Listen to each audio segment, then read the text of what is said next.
Hello friends, मेरे channel में आपका स्वागत है। तो आज मैं आप लोगों को सिंपल प्लाज़ो की कटिंग करना बताऊंगी और स्टिचिंग भी। तो उसके लिए सबसे पहले मैं आपको मेजरमेंट बता देती हूँ। तो इसमें दो ही मेजरमेंट इम्पोर्टेंट होते हैं, फर्स्ट लेंथ और सेकंड हिप राउंड। जहाँ पे भी आप मतलब कि अपने हिप का साइज वो, तो लेंथ है इसकी 38 और हिप है इसका 40 इस नाप से। तो आज मैं आपको बताऊंगी कि आप कोई भी साइज हो उसका ही आप सिल सकते हैं, कोई किसी भी साइज का। तो यहाँ पे सबसे पहले मैं आपको कपड़े की लंबाई बता देती हूँ कि कपड़ा कितना है मेरे पास। तो कपड़ा यहाँ पे ये 2 लेयर में फोल्ड है, पहले लंबाई में फिर चौड़ाई में। पहले मैंने चौड़ाई में फोल्ड किया फिर लंबाई में। तो ये यहाँ पे मेरा कपड़ा है 2.25 मीटर, इतना ही था। मतलब 38 इंच की लंबाई वाला प्लाजो इसमें आराम से निकल जाएगा। तो सबसे पहले मैं कपड़े की जो ये कॉर्नर है इनको सीधा कर लूँगी, जिससे कि कटिंग में फिनिशिंग आए। उसके बाद नीचे से जितना हम फोल्ड करेंगे, मैं यहाँ पे 2 इंच पे निशान लगा रही हूँ। आप जितना मर्जी फोल्ड के लिए रख सकते हैं, क्योंकि मैं 2 इंच ही फोल्डिंग करूँगी तो उसके लिए मैंने निशान लगा लिया है। बाकी अब मैं जो ये वेस्ट है कपड़ा उसका कट कर दूँगी।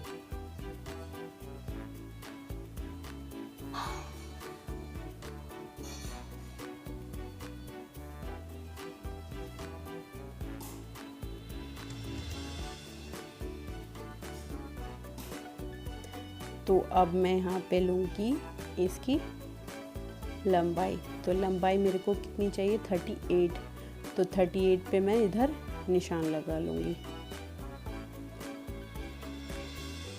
तो 38 ही इधर और 38 ही दूसरी तरफ निशान लगा लूँ। और फोल्डिंग के लिए मैं बेल्ट की फोल्डिंग के लिए लूँगी 2.5 इंच दोनों तरफ से,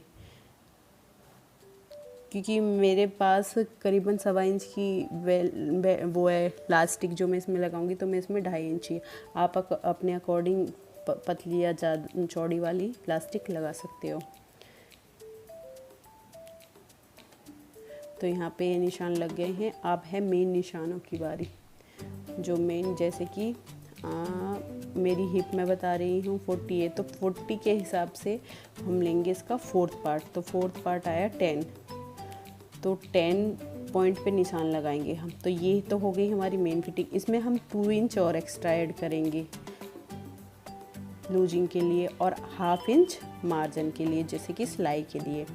तो मैं इन तीनों निशानों को डार्क कर दूंगी। फिर हम लेंगे अपने आसन का यानी क्रॉच लेंथ।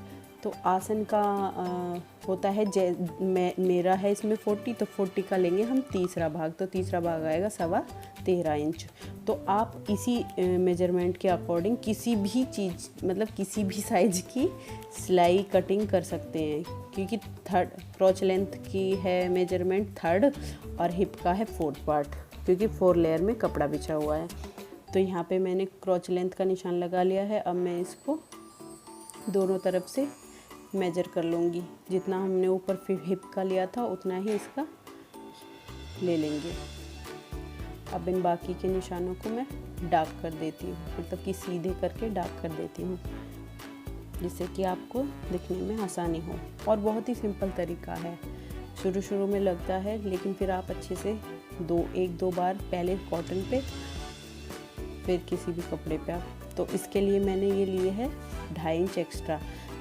आप कम ज़्यादा कर सकते हैं अपने अकॉर्डिंग। वैसे 2.5 ठीक रहता है, क्योंकि जिससे कि थोड़ी सी लूजिंग हो जाती है तो जल्दी मतलब कि उधड़ता नहीं है कपड़ा यहाँ से। तो ये तो हो गई हमारी ऊपर की मार्क। तो अब बचा लास्ट मार्क।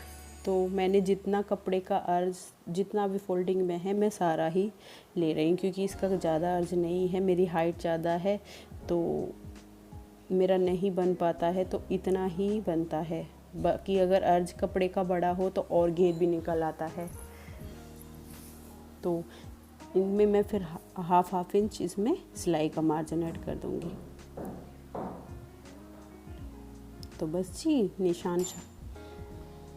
निशान तो सभी लग चुके हैं। देख लीजिए आप।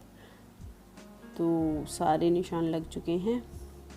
तो जिधर फोल्ड साइड है आप उधर भी कट लगा सकते हैं, वरना मैंने नहीं लगाया है। आप अगर लगाना चाहो तो लगा सकते हो, क्योंकि ये मुझे डेली यूज के लिए ही चाहिए, तो ज़्यादा नहीं। अगर आप पार्टी वेयर बना रहे तो उधर की साइड भी, दूसरी तरफ जिधर से फोल्डेड है उधर से भी कट लगा सकते हो। मैं सिर्फ एक ही साइड कटिंग करूँगी इसकी।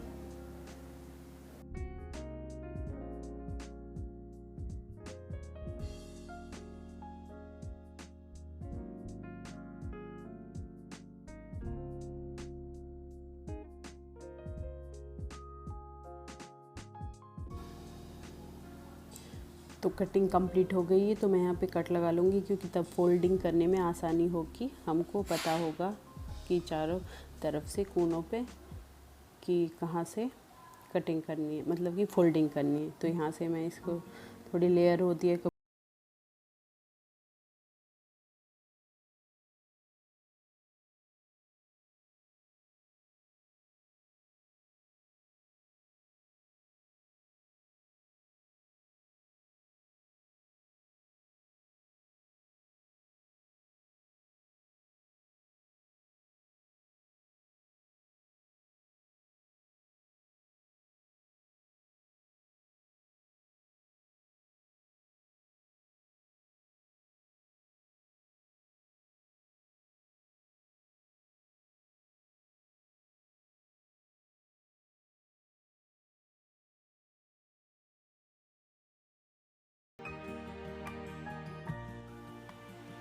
तो यहाँ पे स्टिचिंग करने के साथ साथ मैं यहाँ पे करीबन 1 इंच की दूरी छोड़ दूँगी।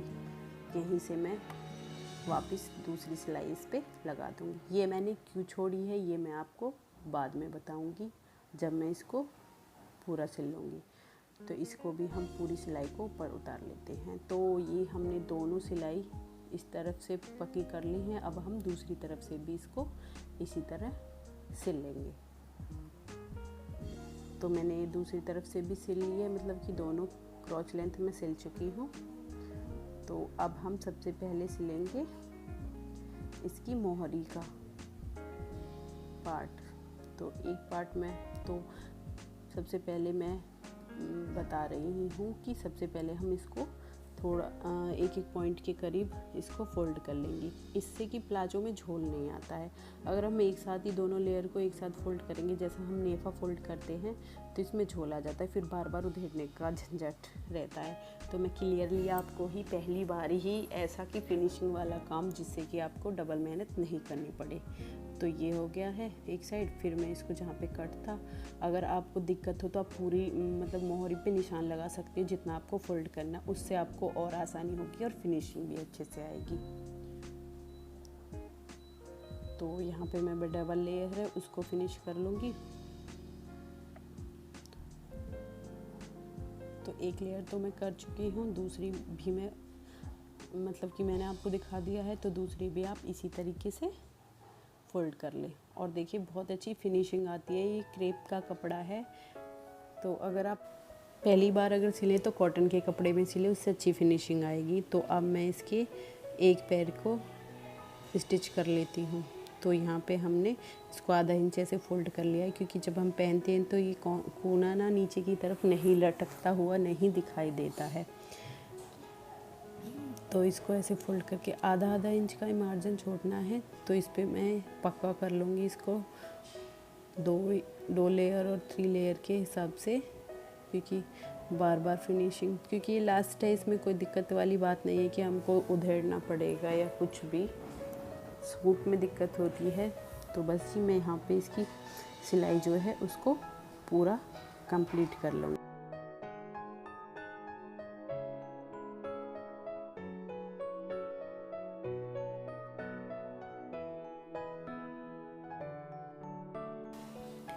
तो इसको हमको नहीं, मतलब 1 इंच नहीं छोड़नी, इसको पूरा ही हम कवर कर लेंगे। जो पैर की सिलाई है, एक पैर की हम सिलाई मतलब लगाएंगे, जो एक टांग की होती है जिसमें एक टांग जाएगी, इस तरह से इसको हम यहाँ से पक्का कर लेंगे 2-3 बार सिलाई करके।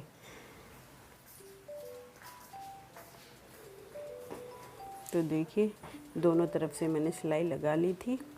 तो अब जो मैंने तब आपसे मना किया था कि यहाँ पे रुक जाइए, अब इसको सिलाई नहीं करना, 1 इंच दोनों तरफ से छोड़ा था। तो पैर की सिलाई तो हम दोनों तरफ से पूरी पक्की कर चुके। तो अब हम जो क्रोच लेंथ होगी उसको इस तरह से उठाते हुए, तो इसको हम ऐसे डबल पक्का कर लेंगे। आपने देखा होगा रेडीमेड प्लाजो में इसी तरह से सिलाई लगी होती है। तो ये हो गई इस तरह से पक्की सिलाई। तो दोनों पैर भी स्टिच हो चुके हैं, क्रॉच लेंथ भी ऐड हो चुकी है, और अब बची इसकी इधर की बेल्ट की बनाने की तैयारी। तो यहाँ पे जैसे मैं नेफा फोल्ड करती हूँ, जैसे मैंने मोहरी फोल्ड की थी फर्स्ट बार पतली सी एक साइड से, तो सबसे पहले मैं उसी तरीके से फोल्ड कर लूँगी एक सिलाई। क्योंकि ये ही है कि शुरू में ना हमसे नहीं हो पाता है, बाद में तो जैसे कि एक्सपर्ट हो जाते हैं तो अच्छे से कर लेते हैं। तो यहीं पे मैं पतली पतली सिलाई दूंगी इसमें, जैसे कि पहले दी थी।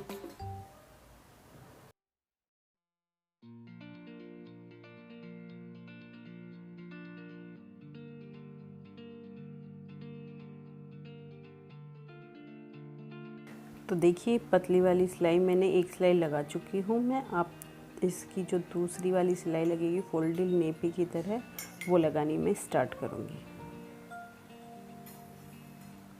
तो ये सिलाई का ये है कि आप एक बार सिलाई पे बैठ जाओ तो सीधी सीधी सिलाई लगाओ, सीधी ही सिलाई आनी चाहिए जिससे कि फिनिशिंग अच्छे से आए।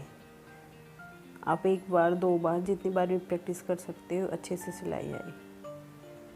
और बहुत ईजी है, अगर एक बार आपने ठान ली तो आप 15-20 मिनट में सिल के तैयार हो जाता है, कटिंग भी है और सिलाई भी। ये तो मैं आपको बता रही हूँ तो उसकी वजह से थोड़ी ज़्यादा। तो ये मैंने इलास्टिक डालने के लिए थोड़ा सा सिलाई छोड़ दी थी। तो सभी सिलाई तो हो चुकी हैं कंप्लीट। तो अब मैं यहाँ पे आपको इलास्टिक जो होती है वो उसकी मेजरमेंट बता देती हूँ। तो मेरा हिप राउंड है 40, तो 40 में से मैं इसमें 6 पॉइंट माइनस कर दूँगी। तो अब माइनस होके बचा 34 पॉइंट, यानी कि 34 इंच। तो मैं 34 इंच की लंबाई की जो इलास्टिक है वो कट कर लूँगी। तो 34 इंच तो फिक्स हो गया। तो 1 इंच मैं लूँगी एक्स्ट्रा, जैसे कि हम इसको स्टिच करेंगे, ऐड करेंगे, दोनों को एक साथ जॉइंट करेंगे। तो उसके लिए तो अब आप देख लीजिए कि मैं कैसे जॉइंट करती हूँ इसको। तो इसीलिए मैंने 1 इंच एक्स्ट्रा लिया था। तो उससे पहले मैं इसको सुई की हेल्प से प्लाजो के अंदर डाल देती हूँ। आप सेफ्टी पिन से भी कर सकते हैं, मेरे पास नहीं थी तो इसलिए मैंने सुई की हेल्प ली है। तो मेरे पास ये बड़ी सुई थी, तो इसको इस तरह से और उल्टी सुई करके इसको इसके अंदर डाल देंगे, जैसे कि हम डालते हैं नॉर्मली। ये चीज़ तो खैर सभी को आती है। तो अब धागे को मैं कट कर दूंगी और दोनों इलास्टिकों को एक साथ जॉइंट कर दूंगी। तो इसको ऐसे इस तरह से जॉइंट करना है, और इसमें मतलब कि 5-7 सिलाई लगानी है, कम नहीं, मतलब कि ज़्यादा ही, क्योंकि फिर ये जॉइंट खुलने का डर रहता है।